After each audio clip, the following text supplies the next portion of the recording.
Recent സിനാരിയോയില് power group എന്നൊക്കെ പറയാൻ നേരത്ത് മലയാള പ്രേക്ഷകർ ഇങ്ങനെ നെട്ടുവോ ആ സന്ദർഭത്തിലാണല്ലോ അത്തരത്തിലൊരു പരാമർശം നടത്തിയത്. എന്ത് പരാമർശം?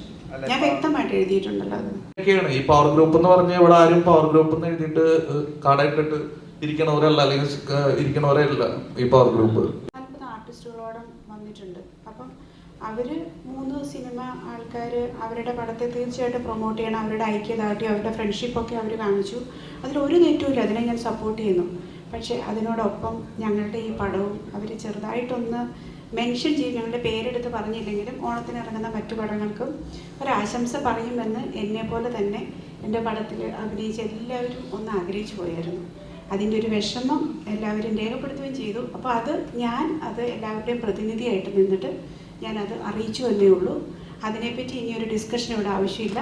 അത് അവിടെ തീർന്നു. അതിനെപ്പറ്റി വേറൊരു രീതിയിലും വളച്ചൊടിക്കരുത് എന്നാണ് എൻ്റെ ഒരു വലിയ അഭ്യർത്ഥന.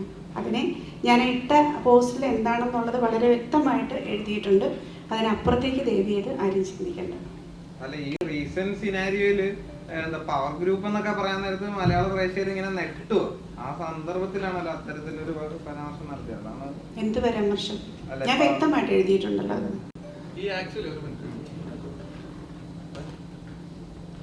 അല്ല, ആക്ച്വലി അത് ഉദ്ദേശിച്ചത് എന്താണെന്ന് വെച്ചാല് ഇപ്പൊ ഈ ഇറങ്ങുന്ന ഓണത്തിന് ഇറങ്ങുന്ന 6 സിനിമയുണ്ട്. ഈ 6 സിനിമയില് ഏറ്റവും പവർ ആയിട്ടുള്ളത് അവരാണ്. വലിയ പ്രൊഡക്ഷൻ കമ്പനി അല്ലെങ്കിൽ ഇപ്പോ യൂത്ത് ആയിട്ട് ഇപ്പൊ ഹിറ്റ് അടിച്ചിട്ട് നിൽക്കണ ഇത്. അപ്പൊ ഇവര് 3 ആള് ഫോക്കസ് ചെയ്തിട്ട് ഒരു കാര്യം ചെയ്യുമ്പോൾ അതിന് ഓട്ടോമാറ്റിക്കലി ഭയങ്കര റീച്ച് വരും. അപ്പൊ അതിന്റെ ഇടയിൽ ഞങ്ങളുടെ ചിത്രത്തിന്റെ പേര് പറയണമെന്ന് പോലും പേര് പറഞ്ഞ സന്തോഷം, മറ്റു ചിത്രങ്ങളൊന്നും കൂടി പറയുകയായിരുന്നെങ്കിൽ അത് ഓക്കെ. അല്ലെങ്കിൽ ഓണ ചിത്രങ്ങൾ ഇത് മാത്രം എന്ന് ഓഡിയൻസിലേക്ക് അത് ശ്രദ്ധ വരും. കാരണം ഇത് കണ്ടിട്ട് എന്നെ 1-2 പിള്ളേർ വിളിച്ചിട്ട് നിങ്ങളുടെ റിലീസ് ഇല്ലേ എന്ന് ചോദിച്ചു. ഈ പടങ്ങൾ മാത്രമാണല്ലോ പറഞ്ഞോളൂ. പിന്നെ എന്താ പറയാ, മെയിൻ സ്ട്രീമിൽ അല്ലെങ്കിൽ ലൈവായിട്ട് നിൽക്കുന്ന ഇവര് 3 പേരും കൂടിയിട്ട് ഒരു കാര്യം ചെയ്യുമ്പോൾ അതിന് കിട്ടുന്ന ഫോക്കസ് വേറെയാണ്. ഇപ്പോൾ റഹ്മാൻ സാറിന്റെ അടുത്ത് ചോദിക്കുകയാണെങ്കിൽ റഹ്മാൻ സാറിനെയും കൂടി കൊളാബ് ചെയ്തിട്ട് അതിലൊരു വീഡിയോ ഇടാം. ബാക്കി ആക്ടേഴ്സിനെയും കൂടിയിട്ടൊക്കെ ആകുമ്പോൾ അതൊരു കൂട്ടായ്മയാവും. നമ്മൾ കൂട്ടായ്മയിലൂടെ ഒരു കാര്യം ചെയ്യുമ്പോൾ ഒന്നും കൂടി ശ്രദ്ധിക്കണം. ഞങ്ങൾക്ക് അതൊരു വിഷമമായി, ഞങ്ങളുടെ ഒരു വേദനയാണ്. ഒന്നാമത് പല സെന്റേഴ്സിൽ ഞങ്ങൾക്ക് ഷോസ് ഒക്കെ കുറവാണ്. അപ്പൊ അതിന്റെ ഇടയിൽ ഇങ്ങനെയും കൂടിയിട്ടൊക്കെ വരുമ്പോൾ നമ്മൾ ഒരുപാട് കഷ്ടപ്പെട്ട് എഫേർട്ട് എടുത്തിട്ടല്ല എല്ലാവരും സിനിമ ചെയ്യുന്നത്. അപ്പോൾ അങ്ങനെ ഒരു 3 പേരൊരു ഒറ്റയ്ക്ക് 3 പേര് കൂടി ഒരു കാര്യം ചെയ്തപ്പോൾ അല്ലെങ്കിൽ ഞങ്ങളും കൂടിയിട്ട് ഉൾപ്പെടുത്താമായിരുന്നു എന്ന് നമ്മുടെ ഒരു ആഗ്രഹം ഉണ്ടാവില്ലേ? ആ ഒരു ആഗ്രഹമാണ് ആ പോസ്റ്റ്. അത് ഈ പവർ ഗ്രൂപ്പ് എന്ന് ഉദ്ദേശിച്ചത് ഇങ്ങനെയൊക്കെയാണ്. ഈ പവർ ഗ്രൂപ്പ് എന്ന് പറഞ്ഞാൽ ഇവിടെ ആരും പവർ ഗ്രൂപ്പ് എന്ന് എഴുതിയിട്ട് കടയിട്ടിട്ട് ഇരിക്കണവരല്ല, അല്ലെങ്കിൽ ഇരിക്കണവരല്ല ഈ പവർ ഗ്രൂപ്പ്. ഈ പവർ ഗ്രൂപ്പ് എന്ന് പറഞ്ഞു കഴിഞ്ഞാൽ നമ്മൾ പോലും അറിയാതെ നമ്മൾ ചെയ്യണ പ്രവർത്തികൾ പറഞ്ഞാൽ മറ്റുള്ളവർക്ക് പറഞ്ഞ ഒരു ദ്രോഹമാണത്. ദ്രോഹം എന്ന് വെച്ച് കഴിഞ്ഞാൽ ആ വീഡിയോ കാണുമ്പോൾ സ്വാഭാവികമായിട്ടും കുറെ ആളുകൾ തെറ്റിദ്ധരിക്കപ്പെടാം ഈ 3 സിനിമകൾ മാത്രം ഓണത്തിനുള്ളൂ. അപ്പൊ അത് ഒന്ന് ക്ലിയർ ചെയ്തു എന്ന് മാത്രമേ, എന്റെ ഞങ്ങളൊരു വേദന പറഞ്ഞു എന്ന് മാത്രം. ഇപ്പൊ നാസിഫ് ഒരു ഇന്റർവ്യൂല് പറഞ്ഞു അവരങ്ങനെ ഒന്നും ഉദ്ദേശിച്ചിട്ടില്ല എന്ന് പറഞ്ഞപ്പോ ഞങ്ങൾക്ക് അത് ഓക്കെയാണ്. പക്ഷെ ഞങ്ങളുടെ ഒരു വിഷമം ആ നേരത്ത് ഞങ്ങളൊന്ന് എക്സ്പ്രസ് ചെയ്തു എന്ന് മാത്രം, അത്രേ ഉള്ളൂ. അവർക്ക് ഇപ്പൊ പറഞ്ഞതിന് ചോദിക്കുകയാണ്, പല സെന്റേഴ്സിലും ഷോസ് കുറവാന്ന് പറയുന്നു. അപ്പോൾ ഇതിനു മുമ്പും വലിയ വലിയ ചിത്രങ്ങൾ വലിയ വലിയ ബഡ്ജറ്റിൽ വരുമ്പോൾ പല സിനിമകൾ നല്ല കഥകളുള്ള നല്ല സിനിമകൾ കണ്ടത് തീർച്ചയായിട്ടും അതാ ഞാൻ പറഞ്ഞത്. അപ്പൊ ഞാൻ പറഞ്ഞ പോയിന്റ് അതാ പറഞ്ഞത്. അതായത് ഈ വലിയ ചിത്രങ്ങൾ ഓൾറെഡി ഇവർ കോടിക്കണക്കിന് രൂപ പ്രൊമോഷൻ മുടക്കുന്നുണ്ട്. അതിന്റെ കൂടെ ഇങ്ങനെ ഇവർ ഒന്നിച്ചിട്ട് ഒരു ഇത് ചെയ്യുമ്പോൾ മാസമായിട്ടുള്ള ഒരു പ്രൊമോഷൻ അവർക്ക് കിട്ടും. അതിന്റെ കൂടെ നമ്മുടെ പേര് പറഞ്ഞ മറ്റു ഓണചിത്രങ്ങളും കൂടി ഉണ്ട് എന്നെങ്കിലും മെൻഷൻ ചെയ്ത് കഴിഞ്ഞാൽ ആ ഒരു പ്രശ്നം അവിടെ വരില്ലായിരുന്നു. അപ്പൊ വലിയ വലിയ ചിത്രങ്ങളുടെ ഇടയിൽ നമ്മൾ മറ്റേ കുഞ്ഞു പടങ്ങൾ സപ്പോർട്ട് ചെയ്യണമെങ്കിൽ അവർക്കും കിട്ടുന്നൊരു നല്ല കാര്യമാണുള്ളത്. പേടിയുണ്ടോ അതിൽ? കാരണം ഇപ്പൊ സെന്റേഴ്സ് കുറവാണെന്നുണ്ടെങ്കിൽ വലിയ വലിയ പടങ്ങൾ ഓടുമ്പോൾ പല സിനിമ നമ്മൾ കണ്ടിട്ടുണ്ട്, അങ്ങനെ വാഷ് ഔട്ട് ടൈപ്പ് കണ്ടിട്ടുണ്ട്. അപ്പൊ അതിന് സാധ്യതയുണ്ടോ? അല്ല, എനിക്ക് പേടിയില്ല. പക്ഷെ നമ്മുടെ ഒപ്പം എന്താ പറയാ, നമ്മളിത് ഒരുപാട് ആഗ്രഹിച്ച ഒരു മാസീവ് ഇമ്പാക്ട് അല്ലെങ്കിൽ മാസീവ് തിയേറ്റർ ഒക്കെ കിട്ടുന്ന ആഗ്രഹിച്ചിട്ട് കൂടിയിട്ടാണ് ഈ പടം ചെയ്തത്. അപ്പൊ അത്ര കിട്ടാത്തതിന്റെ ഒരു ചെറിയ വിഷമമുണ്ട്.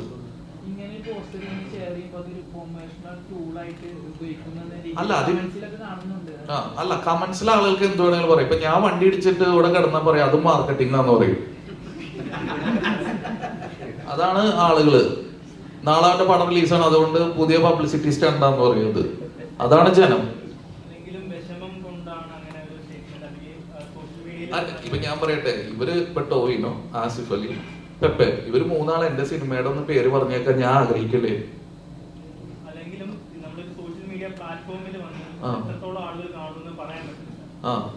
അല്ല, ഞാനോ തന്നെ പറഞ്ഞേ, ഇവര് വീഡിയോ ചെയ്യുമ്പോഴും അതിന്റെ റീച്ച് ഭയങ്കരമാണ്. ഇവര് 3 പേര് കൂടിയിട്ട് ആ വീഡിയോ ചെയ്യുമ്പോ ആ ഓക്കെ. അപ്പം എത്രത്തോളം ആളുകൾ കാണുമെന്ന് പറയാൻ പറ്റത്തില്ല. അപ്പം ഇവര് അത്യാവശ്യം സ്റ്റാർസ് ആണ്. ഇവരോട് നേരിട്ട് ഈ സങ്കടം ആദ്യമേ അറിയിക്കാൻ ശ്രമിച്ചിരുന്നു, എന്നിട്ടാണോ ഈ പോസ്റ്റ് ഇട്ടത് അതോ എങ്ങനെയാണ്? അല്ല, അവരാ വീഡിയോ ആദ്യം ഞങ്ങൾക്ക് അയച്ചു തന്നിട്ടില്ലല്ലോ. അപ്പൊ നമ്മളും അതേപോലെ അവര് പബ്ലിക് ആയിട്ടാണ് ആ സാധനം പറഞ്ഞത്. അപ്പൊ ഞാനും പബ്ലിക് പ്രൊഫൈൽ ഡൊമൈനി വന്നതിന് ശേഷമാണല്ലോ ഇത് പ്രതികരണം വരുന്നത്. അതെ, അതാ ഞാൻ പറഞ്ഞത്. നമ്മളൊരു കാര്യം, നമ്മൾ കൂടുതൽ പവർഫുൾ ആവുമ്പോ നമ്മൾ ചെയ്യുന്ന പ്രവർത്തികൾ കൂടുതൽ ശ്രദ്ധിക്കുക. കാരണം അതിന് പറഞ്ഞ ഇമ്പാക്ട് കൂടുതലായിരിക്കും. അതന്നെ പറഞ്ഞത്. ഇപ്പൊ ഞാൻ പറയട്ടെ, ഇപ്പൊ ഞങ്ങളും ഈ ഇൻഡസ്ട്രിയിലൊക്കെ റഹ്മാൻ സാറിലെ ഇൻഡസ്ട്രിയില് ഇവർക്കൊക്കെ മുന്നത്തെ യൂത്തനായിരുന്നു റഹ്മാൻ സാറ് ഇല്ലേ? ഇപ്പൊ മമ്മൂക്കാടെയും ലാലേന്റെയും ഒരു പടമാണ് ഇറങ്ങണേന്ന് വിചാരിക്കും, ഇവരെന്ത് ചെയ്യൂ? ഇപ്പൊ ബസൂക്കയും ബറോസും ഉണ്ട് ഓണത്തിന്. അങ്ങനെയാണെങ്കിൽ അവരതിനും കൂടിയിട്ട് വിഷയമില്ലേ? എന്തായാലും മിണ്ടാത്ത ഇല്ലേ?